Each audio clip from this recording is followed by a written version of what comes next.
కాపాడుకోవచ్చు అండ్ ఇక్కడ విషయం అడుగుదాం అనుకుంటున్నా, చాలా మంది పిల్లలకు కూడా వేలు వేయించి దాన్ని క్లీన్ చేపిస్తే అది చేస్తూ ఉంటారు. సో అది ఎంతవరకు అసలు కరెక్ట్? బెస్ట్ థింగ్ అండి, కుంజలి క్రియ అంటారు దాన్ని. ఇప్పుడు మనం లోపల ఫ్లమ్ అంతా పేరుకుపోయి ఉంటుంది, అది పేరుకుపోయి లోపల ఉంచే బదులు వీక్లీ వన్స్ జస్ట్ ఒక ఫింగర్ ని పెట్టి తీసేసాం. Weekly once is okay, but daily basis లో చేస్తూ ఉంటారు బ్రషింగ్ అయ్యేటప్పుడు. అంటే మరీ బాగా చేయడం అనేది మంచిది కాదు. లైక్ ఒక మార్నింగ్ మన పాతకాలంలో మార్నింగ్ బ్రష్ అయిన తర్వాత కొద్దిగా వాటర్ తాగి తీసేసేవాళ్ళు. లైక్ ఆ తీసేయడం అనేది మనము ఇప్పుడు లేట్గా తిని లేట్గా పడుకొని మార్నింగ్స్ లేచి అలవాటు ఉండే వాళ్ళకి ఇట్ లీడ్స్ టు క్రానిక్ అంటే ఎసిడిక్ ప్రాబ్లం కానీ యాసిడ్ రిఫ్లెక్సెస్ అంతా. ఎప్పుడు ఈ పద్ధతిలో లేట్గా తినడం, లేట్గా పడుకోవడం, మార్నింగ్ లేచిన వెంటనే వామిటింగ్ చేసేవాళ్ళు.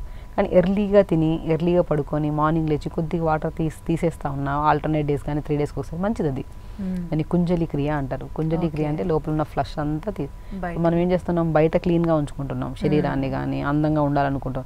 అసలు మనకు తెలియని విషయం ఏంటంటే పొట్ట ఎంత క్లీన్గా ఉందో లేదు తెలియదు, ఊపిరితిత్తులు క్లీన్గా ఉన్నాయి. సో నేను ఏమంటానంటే ఇంటర్నల్గా మనకు తెలియాలి. మీకు క్లీన్ అయిపోయారని వదిలేయకుండా మీరు డీటాక్స్ అయిపోయారు వెళ్ళిపోండి అని చెప్పొద్దు.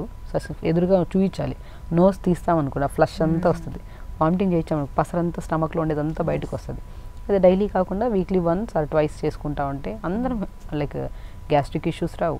యాసిడ్ రిఫ్లెక్సెస్ అని అంటారు. కొంతమందికి ఏంటంటే ఏం ప్రాబ్లం ఉండదు, కానీ తింటున్నా సరే ఛాతీ దగ్గర మంట అవన్నీ ఉంటాయి.